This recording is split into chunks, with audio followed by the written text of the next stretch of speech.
Allah Teala siz menen bizge bergen akıl es, közübüz, akıl esibiz Allah Teala'nın tanıma çakırat. Oşonday эле адам баласы негизинен эле табиятынан белгилүү болгонду, даражасы бийик болгонду, мындайча айтканда авторитет болгонду жакшы көрөт да. Ал эми Аллах Тааланын алдында кадыр баркы бийик, авторитети жогору болуш үчүн Аллах Таала буйруган иштерди кылып, Аллах Тааланын шариятына моюн сунуп жашоо милдеттүү. Allah'ın dinine moyun sunmay, şariatı moyun kalmay durup, hiçbir adam Allah'ın aldığında sıyırmakta, kadır barklı bolalmaydı.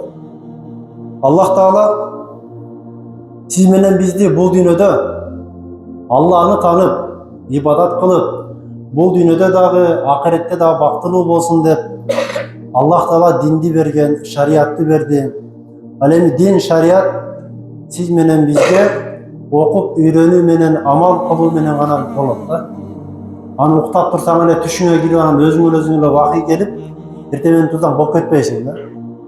Адам баласы өзү аракет кылып окумайынча, үйрөнмөйүнчө Аллах Таала шариат илимин, дин илимин не кылат экен?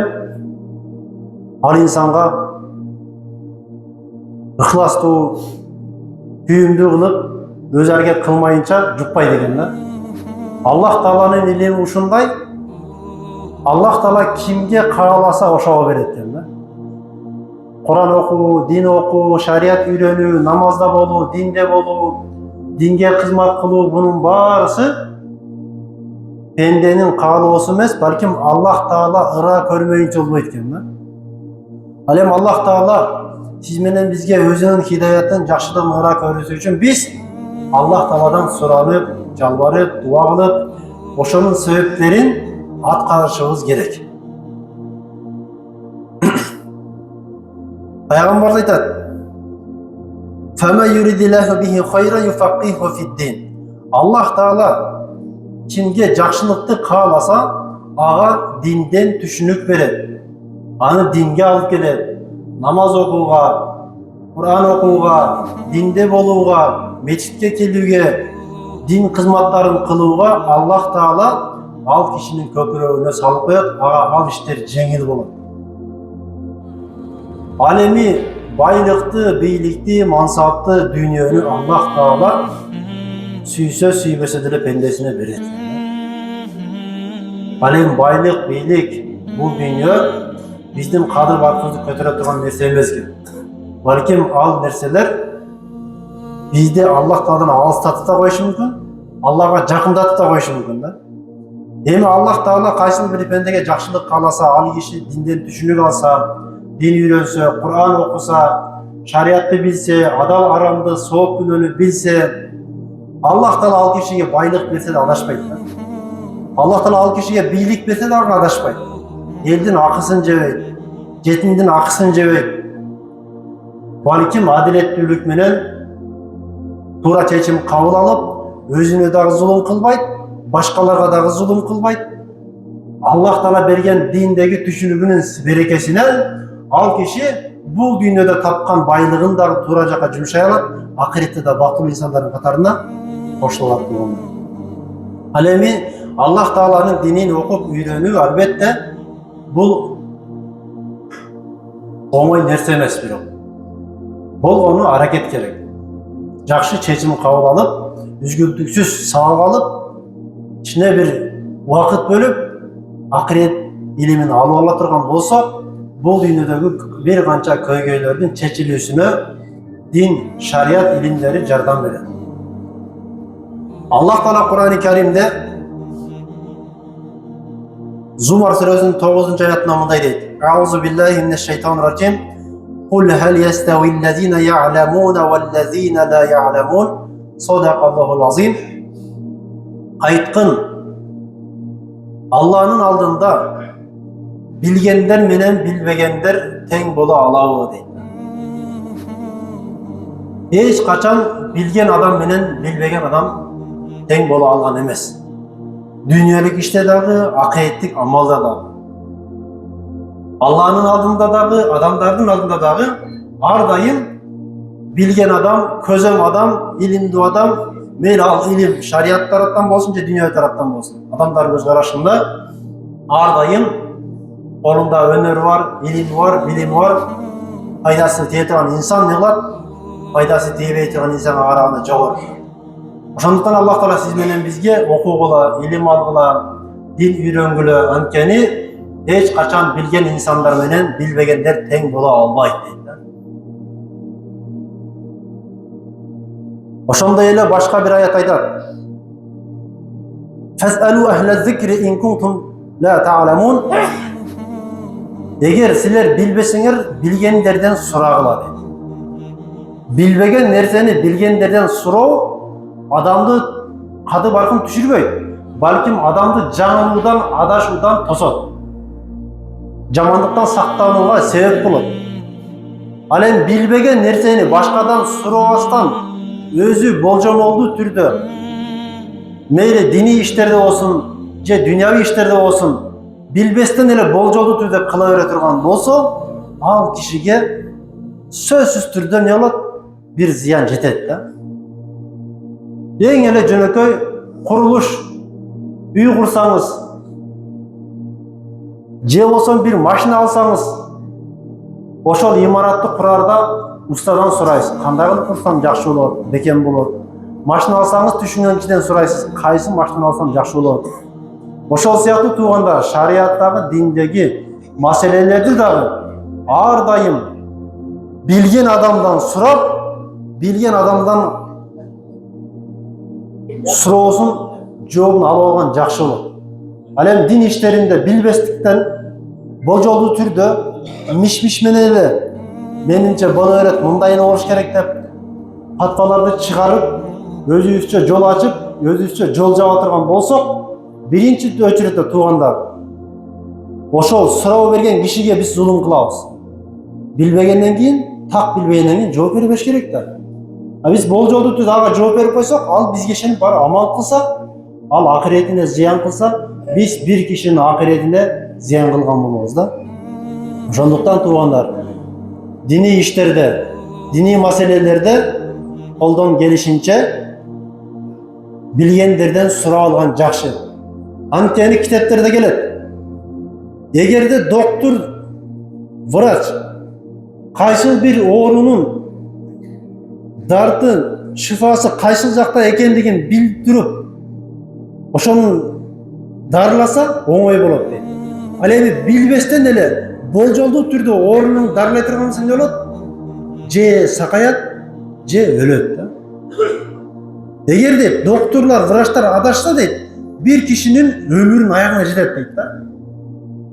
Ал эми шариятты, динди түшүнбөй туруп, же болсо толук билбей туруп, менимче мен паланчадан уккандай болдум эле деп эле мындай оң келген жерден эле билармандык кылып, суроолорго жооп берип, шариятта мындай эле болуш керек деп өзүбүздүн оюбузду так дана паланча устаздан дебестен, так дана бул китептен деп айта албастан, болжолдуу түрдө эле шарияттагы кээ бир маселелерди сен намазың өтөт өтпөйт, сен даратың жарайт жарабайт, сен ажылығың өтпөйт, сен умураң өтпөйт, сен курбандыгың өтпөйт деген сөздөр менен, же болбосо могул жерге барсаң мындай болот, тиги жерге барсаң мындай болот деп билбестен эле айта турган болсок, ал кишинин акыретине күйгүзөбүз да биз. Эгер билбестен анын амалын, намазын, даратын, ибадатын биз жокко чыгарып, же кабыл болот дей турган болсок, эмне болот экен? Ал кишинин акыретине жооп беребиз да.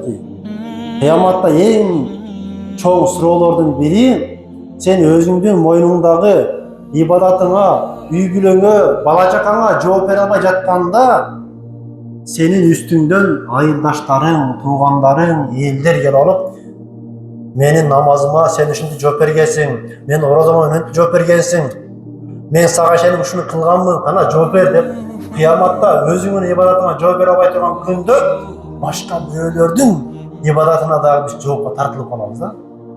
Ошон үчүн ибадат маселелеринде, адал, арам, сооп, күнөө маселелеринде туугандар анчалык ээн баштык кылбай, işine tizgindi tartıp, tak bilsek bileriz de bilmesek bilgendeden sıra olma dep Allah Teala ne kıldı? Kur'an-ı Kerim'de öz aytıp koydu. Bilmeseler bilgendeden sıra ola dediler.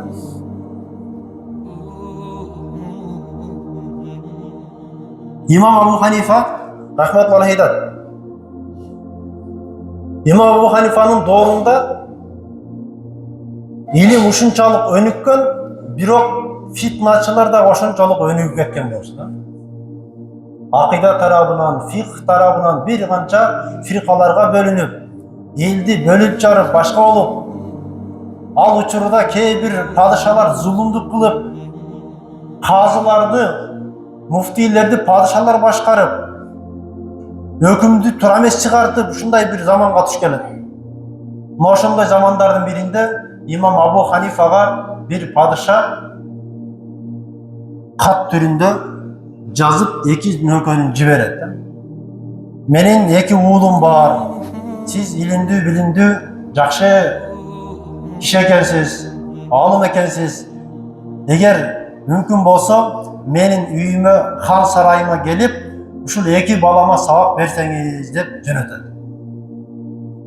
Падышанын катына имам Абу Ханифа эмне жооп берди деп ойлойсуз? Болду, эртең барам дебептир да. Эмне жазыптыр? Илим эч качан барбайт, илимге сен келишиң шарт деп жазып жиберет да. Падышага алымдын жазган жолу. Илим эч качан сенин үйүңө барбайт, сен илимге өзүң басып келишиң керек деп туруп, падышага катты жазып жиберет да. Анын сыңарындай туугандар, сиз менен бизге дагы илим үйүбүзгө барбайт өзү. Ал көчөдөгү жоголгон мал окшоп келип калбайт өзүнө өзү элечи. Балким илим талап кылуу менен, изденүү менен, мээнет кылуу менен гана келет. Ошондуктан туугандар, биз бул дүйнөдө өлсөк кала турган нерсе үчүн эмес, биз өлсөк биз менен чогуу нуру, биз өлсөк биз менен чогуу пайдасы кала турган илим алышыбыз керек. Тилекке каршы бүгүн биз түн уйкудан калып, жаштык деп күчүбүздүн баарын жумшап, болгон мүмкүнчүлүгүбүздү жумшап, чогултуп жыйнап жаткан дүйнөбүз заматта көз жумсак кала турган нерсе. Бирок мен ал нерселерди кылбагыла дейм туугандар. Кылыңыздар, иштеңиздер, устачылык, дыйканчылык, соода, ким кайсыл тармактан ырыскы таап жеп аткан болсо, ошол тармагын мыкты аткарсын. Бирок ибадат жана илим менен чогуу. Ибадат жана илим менен чогуу болбой турган болсо, биздин ошол өткөргөн күнүбүз дүйнөгө гана кала турган нерсе да. Ошондуктан иштеп атканда колдон келишинче бир аз убакыт бөлүп, Кур'ан окуганга, зикир тартканга, жок дегенде намаз окуганга убакыт бөлүш керек да. Менин ишим зарыл дебеш керек. Намаз бардык иштен зарыл, бардык иштен жогору туруш керек да. Намазды каза кыла турган деңгээлде кайдыгер абада таштап койбош керек. Алымдар айтат, чындыгында адамдардын арасында билгендер менен билбегендер тең болбойт деген аятты эң эле жөнөкөй мисалы дейт. Аң уулаган ит менен чегерачы ит. Ушул эки ит башка иттерге караганда эмне болот? Кымбат турат, жеген тамагы дагы жакшыраак жүрөт, караасы да жакшы болот, убагында дарылайт. Эмне үчүн? Анткени бул эки иттин тең адам затына пайдасы көбүрөөк тийгендиги үчүн. Аң уулаган менен чегерачы иттер мисалы үчүн. Жөнөкөй көчөдөгү иттер менен эч кимдин иши жок да, туурабы? Ачка калды, топ калды, атып кетти, бирөө сүзүп кетти, эч ким сурабайт. Ошол сыяктуу эле бүгүнкү күндүн эң эле жөнөкөй мисалы, азыр баарыңыздар билип калдыңыздар, жанында койлор чыгып калды, $40,000, $100,000 деген койлор чыгып калды. Кокус машинасы сүзсөм эмне болот ошону? Сен машинага 300 кымбат да, 500 кымбат койлор да ошо да. Бир кой сүзүп алсаң да, өзү $40,000 кой болсун. Минген машинага өзү 200 миң сом да, мисалы үчүн. Ошол кой өлүп калса, аш келсе 30 кило, 40 кило эт кылат, чоңураак болсочу. Анын эмне үчүн анын кадыры бийик, баркы бийик десе, аны асыл тукум деп коет да, туурабы? Ошол сыяктуу туугандар, адамдардын арасында дагы такыба, ибадаткөй, арамдан сактанган, күнөөдөн сактанган, жакшылыкка, ибадатка көңүл бурган инсандардын дагы Алланын алдында кадыр баркы өтө жогору болот да. Ал эми биз Алланы таанып, такыбачылык кылып, күнөөдөн алыс болуп, арамдан алыс болуш үчүн биз шариятты, динди окуп үйрөнмөйүнчө андан биз озеги түрдө алыс боло албайбыз. Бүгүн угасың, эртең эсиңен чыгып кетет. Бүгүн көрөсүң, эртең унутуп каласың. Ошон үчүн илим бул отуруп алып, жазып, жаттап, анан амал кыла турган нерсе. Ар бирибизде ошондой мүмкүнчүлүк бар. Окуйлу туугандар. Элге жаш балдар сыяктуу медреселерге, университеттерге тапшыра алган мүмкүнчүлүк жок. Бирок жумасына бир жолу да, эки жолу убакыт бөлүп келип, кичине бир Кур'ан окуганды үйрөнүүгө, намаз кааратты, сооп күнөөнү, адал арамды үйрөнүүгө мүмкүнчүлүк бар бүгүн биздечи. Мына ошого шарт түзөлүүдө атайын мынакей мечитибизде сабак уюштуруп атабыз.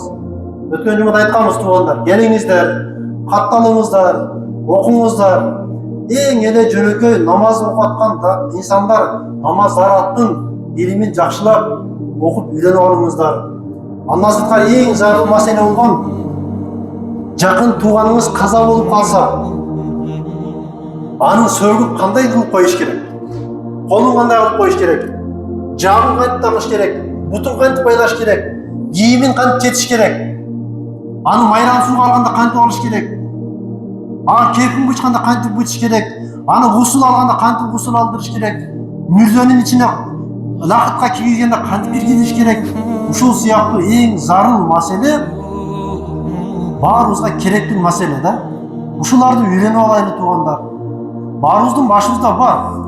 Кааласак, каалабасак, же биз өлөт, же биздин бир туугандарыбыздын бирөөсү өлөт да, бир күн келип башыбызга түшөт. Ошол башыбызга түшкөн кезде кимдир бирөөгө ишенип, туура эмес алынып калса, эң биринчи очередде биз жооп беребиз туугандар, жакындары жооп беребиз. Эмне үчүн эң жакыны баласы болуп туруп, сен атаңдын кепинин бычпайсың. Эмне үчүн эң жакын баласы болуп туруп, атаңды сууга алганды билбейсиң. Эмне үчүн эң жакын баласы болуп туруп, атаңдын майрам сууга алганды жакшы билбейсиң. Ошого окшогон нерселерди туугандар үйрөнүп алсак, атабыз тирүү кезинде атабызды кандай урматтап сыйласак, көз өткөн кезде атабыздын айып кемчилигин эч кимге көргөзбөстөн биз өзүбүз биринчи очередде анын кийимин чечип, майрам сууга алып, ак кепиндеп, гусулга алып, кудаасын киргизип, комшудун киргизип, досун киргизип, не кыласың реклама кылып сөөктө эмне бар экенинчи. Адам өлгөндөн кийин дене ар кандай болуп, кээ бириники бузулуп кетет, кээ бириники мурдуу болуп кетет экен.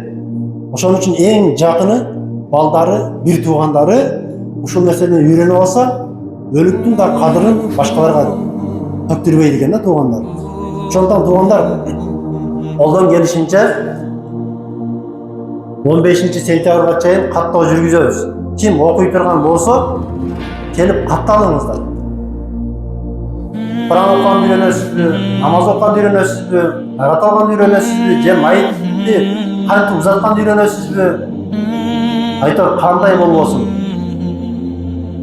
Ошол учурда ушул эле маселе өзүбүздүн үйдөгү аялдарыбызга, апаларыбызга дагы жеткирип коюңуздар.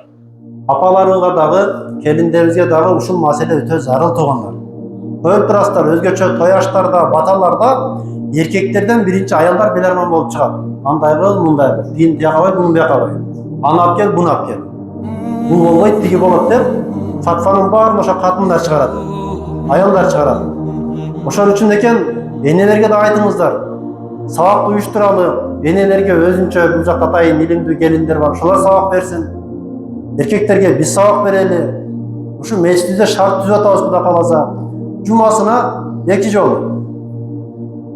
Азырынча күнү так эмес, колдон келсе, ошо группалар уюшса, убактысына карап, күнүн саатын белгилесек, ар бир эркек, ар бир аял киши дагы кичине динден жакшы түшүнүк алып алса, сооп күнөөнү, адал арамды китептен далил менен ачык айкын түшүнүп алсак, жана биздин жашообузга ошол нерсе көптөгөн жеңилдиктерди алып келет. Бүгүн биз билбегендин айынан, түшүнбөгөндүн айынан башыбызга түшкөн кезде адам өзүн башкара албай калат экен дагы. Ошол учурда анын жакындарынан бирөө жарым кичине бир шариятты, динди түшүнгөн болсо, туура колдоп, туура багыт менен кетип калат. Анын жакындары кокус шарияттан, динден түшүнүгү жок, жөн эле уламыш менен, жөн эле миш-миш менен түшүнгөндөр бар да. Андайлар ошол үйдүн башын айландырып салышат. Ошон үчүн туугандар, окуйлу, үйрөнөлү, анткени дин ушундай. Ким динди жакшы көрсө, ким динди үйрөнсө, ким динге кызмат кылса, айтор динге кайсыл тараптан жандабаңыз, Аллах Таала ошол динге кылган кызматыңыз, илимиңиз, мээнетиңиздин себебинен Аллах Таала өзү береке берет, өзү кадырыңызды көтөрөт, жүрөгүңүзгө тынчтык берет, жашооңузга аманчылык берет. Эң эле жакшы нерсеси адам баласы бул дүйнөдө кичине бир ибадат кылып калсаң, жүрөгүң кичине бошой түшөт да. Мисалы үчүн жумага келбегендер бир жолу жумага келип кала турган болсо, чыкканда өзүнчө бир жеңилдик сезет да. Мен бүгүн жума окудум, Кудайга шүгүр, катөн бери келе келем деп жума намаз окуганга сүйүнөт да, туурабы? Эми илим албаган адам кичине Куранды арабчадан окуган үйрөнсө, намазды арабты ачыгыраак үйрөнсө, бул илим ушундай жеңил, ага жеңилдик берет.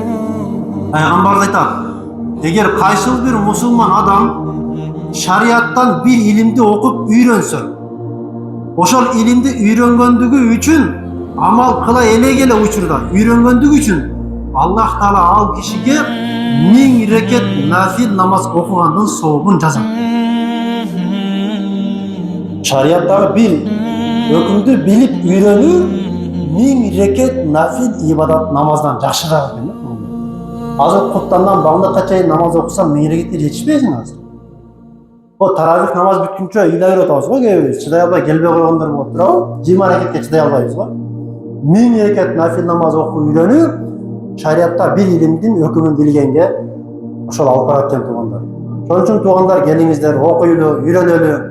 Дин Аллахныкы, ким окуп үйрөнсө даражасы көтөрүлө берет, ким амал кылса ага Аллахтын акыретинде, ал кишинин акыретине жакшылыгы тие берет. Ким кайдыгер болуп жүргөн болсо, ал өзүн өзү зулум кылып жүрө берет. Алымдар айтат: сен өзүңдүн бош убактыңды көбүрөөк эмне менен өткөрүп жатасың? Ошого көңүл бур дейт. Сен жашоодо бош убактыңды эмне менен көп өткөрүп жаткан болсоң, Алланын алдында кадыр баркың ошого тең болуп кете берет дейт. Бош убактыбыз бар да бардыгыбызда туугандар, туурабы? Иштен кийин бардыгыбызда бош убакыт болот. Ошол бош убакытты ким эмне менен өткөрүп жаткан болсо, анын Алланын алдындагы кадыр баркы ошого тең болуп кете берет дейт. Ошон үчүн туугандар, бош убакытты биз Куран окуганды үйрөнүүгө жумшайлы, дин үйрөнгөнгө жумшайлы. Өзгөчө бош убактыбызын карта, нарда жана башка кумар оюндар менен өткөргөн бир туугандар. Бош убакытты ошол оюндар менен өткөргөн болсо, эртең акыретте айттыңа өкүнөт да. Ошон үчүн туугандар, бош убакыттын баарысын эле оюн зоокко, күлкүгө, тамашага сарктай берген жакшы эмес. Бош убакыттын бир бөлүгүн жок дегенде дин үйрөнүүгө, Куран үйрөнүүгө жумшап койсок, өзүбүзгө гана пайда. Мына мындан 5 жыл мурда, же 2 жыл мурда кимдир бирөөңүздөр күнүнө 5 мүнөт, жумасына бир 2 саат убакыт бөлүп Куран окуганды үйрөнгөнүңүздө, бүгүн бул жердеги бардыгыңыздар арабча Куран-ы Каримди алып шатырат окуп калмаксыздар. 2 жыл болгондачы, мисалы үчүн да. Ал убакыт өтүп кетти. Бирок ошол мүмкүнчүлүк дагы деле бар. Дагы да кеч эмес. Баштаңыз. Эртең эмес, бүгүн башташ керек. Биз ойлойбуз да. Бүгүн число канчасы экен? 12 экен. 20-сынан баштасак экен. Же 1 октябрдан баштайлы дейт. Бирөө айтат, жок, 1 январдан баштабайлы, жыл жаңырганда дейт. Бирөө айтат, жок, ноябрдан баштайлы. Жок. Жакшылыктын эртеси жакшы. Сентябрь болду, октябрга калтырбаңыз. Бүгүн болду, эртеңге калтырбаңыз. Азыр болду, кийинкиге калтырбаңыз.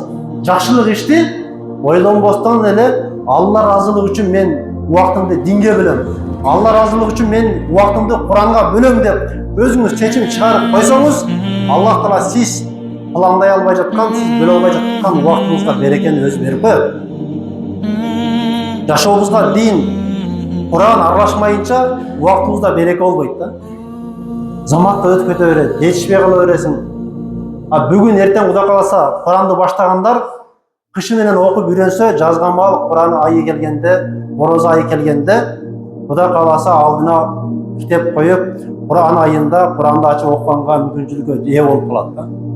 Ошондуктан кайдыгер болбойлу. Ким кайсыл жерде иштебесин, кайсыл жерде жүрбөсүн, колу бошой түшкөндө кичине Куран окуп турайынчы деген бул жакшы сөз да. Бул жакшы амал. Элестетиңиз, биздеги таксист акелерибиз бар, уста акелерибиз бар, магазинде отурган акелерибиз бар. Айтор, ар ким ар тармакта иштеп атат. Ошол иште сизде 10 мүнөт бош убактыңыз болуп калды да. Не кыласыз? WhatsAppка кирейинчи, эмне бар экен? Instagramга кирейинчи, эмне бар экен? Эгер адам баласы ошондой бош убактысын эгер Куранга бөлө турган болсо, соода кылып отурасыз, клиент жок болсо, клиент келгенче Куран окуса, таксиде жүрөт, клиент келгенче Куран окуса, өкмөттө иштейт, мектепте иштейт, больницада иштейт, кичине бош убакыт болсо, ошол Куран окуса, ошол Куран окуган адамдардын жашоосунда береке болмок, анын алдына кызмат сурап келген, муктаж болуп келгендер дагы кызматы жеңил бүтөт да. Бүгүн биз убактыбызды тек гана телефонго, тек гана абага учуруп өткөрүп жибере атабыз дагы, эптеп эле күн санамай. Соодадан пайда тапса болду, устачылыктан ушуну куруп аткан имарат бүтүп акчасын алса болду, айлык иштегендер эптеп айдын аягына жетсе болду. Бул жашоо туугандар эч качан адамга пайда алып келбейт андачы. Биз убактылуу жашоодо дагы бир убактылуу нерсени кармап албашыбыз керек да. Өзү бул дүйнө убактылууго, биз аны дагы бир убактылуу нерсеге байлап ала турган болсок, уста адам бир имаратка байлап алса, ушу бүтсө мындай болот, эмне болот. Соода адам ушун сатсам мынча сом пайдабыз болду. Айлык иштеген адам эптеп айдын аягына жетсем буга жетсе болду. Жок. Эң биринчи өчүрөттө туугандар, мен ушу кылып аткан ишим жакшы болсун. Пайдам тийсин. Соодада болсо бирөөгө пайдасы тийсин. Айлыкта болсо бирөөгө пайдасы тийсин. Алла үчүн иштесин, акырет үчүн иштесин. Уста болсо дагы айтып берем экен, туугандар, ар кимибиз Куран-ы Каримди окуп, үйрөнүп, бош убакыт болгон кезде убактыбызды ошого бөлгөнгө мекен мүмкүнчүлүк бар. Болгону кайдыгер карабайлы, аракет кылайлы. Туугандарга, досторго жеткирип коелу, Кудай кааласа, эркектерге жана аялдарга сабакты баштайлы иншалла. Анан быйылкы 2026-жылкы ажылык сапарына бара тургандар эртең 23 сентябрь күнгө даярданып, Элдик банк, Резка банк деп коет го. Ошол Элдик банкка барып, банктан $2000 төлөмүн төлөп, өчүрөткө туруп алыңыздар. Ошол күнү эртең менен банк ачылгандан баштап 2 же 3 саат ичинде Кыргызстан боюнча квотаны толот. Анан токтоп калат. Ошол үчүн эртерээк барып, эртерээк жазылып калыш керек. Биздикилер кээде шашпай барып каласың, сен барынча элдин бар өчүрөткө туруп, кээде өчүрөткө жетпей калат да. Ошо ажылыкка бара тургандар эртерээк аракет кылып, камданып даярданыңыздар иншалла. Амин. Алхамдулиллахи роббил аламин ва акибатул муттакин. Аллах Таала шексиз мактоолор, пайгамбарыбызга салам дуалар болсун. Аллах Таала ушул айтылган сөздөргө амал кылган Аллахым өзү насип этсин. Аллах Таала элибизге, жерибизге тынччылык, аманчылык берсин. Аллахым элибизди дайыма ынтымакта, бирдикте кылсын. Роббана атина фид дуnya хасана ва фил ахирати хасана ва кина азабан нар би рахматик.